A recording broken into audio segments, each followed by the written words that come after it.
Prince William is touring the red zone in the quake-damaged areas of Christchurch after arriving in the country this morning. Sky News New Zealand reporter Kate King is covering the royal visit. She joins me now. Kate, what is on William's agenda today?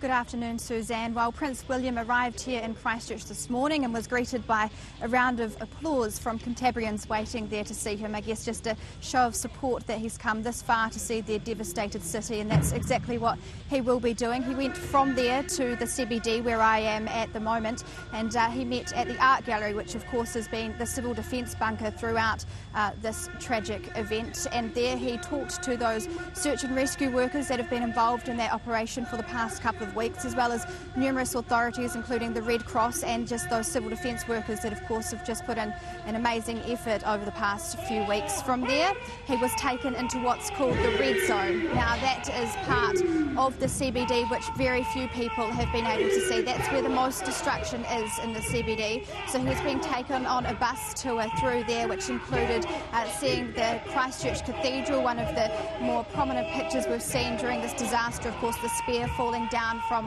on top of there.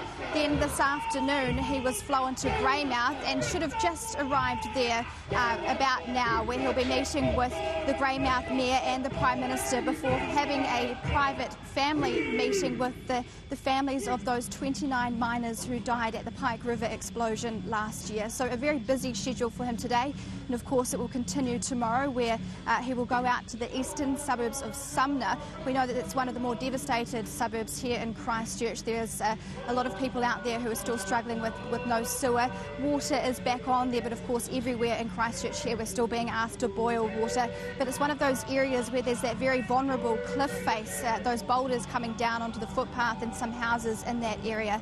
From Sumner he will then come back to where I am here, which is Hagley Park in Christchurch, where the National Christchurch Memorial Service will be held. You can sort of hear behind me some of the preparations underway for that. We certainly can, Kate. Well done. It's competing with you a little bit there, but that's some of the kind of ceremonies that we're going to see tomorrow. Yes, that's right. There will be musical performances from numerous people here tomorrow. The musical performances start from 10:30, but the actual service begins at 12:30. Musicians that will be singing, of course, Hayley Westerner, who is a Cantabrian, has come back from London for the service. Dame Malvina Major was just having her rehearsal on stage just a short time ago, and other New Zealand stars such as Dave Dobbin. But there'll also be a lot of dignitaries attending the service, including, of course, the Australian Prime Minister Julia Gillard, Leader of the Opposition Tony Abbott, and the Australian Governor-General. Prince William will be here, as I mentioned earlier. Now, the service, as I said, starts at 12:30, but there will be that 2-minute silence at 12:51, again, just in memory of those who died and, of course, those that are still missing.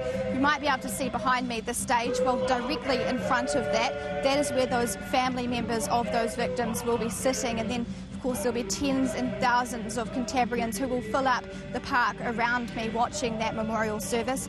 What they will also see is a video. I'm told it's 15 minutes long, it's stark and it's shocking. It is of those parts in the CBD that we haven't yet been able to see all that well, especially Cantabrians haven't been able to see.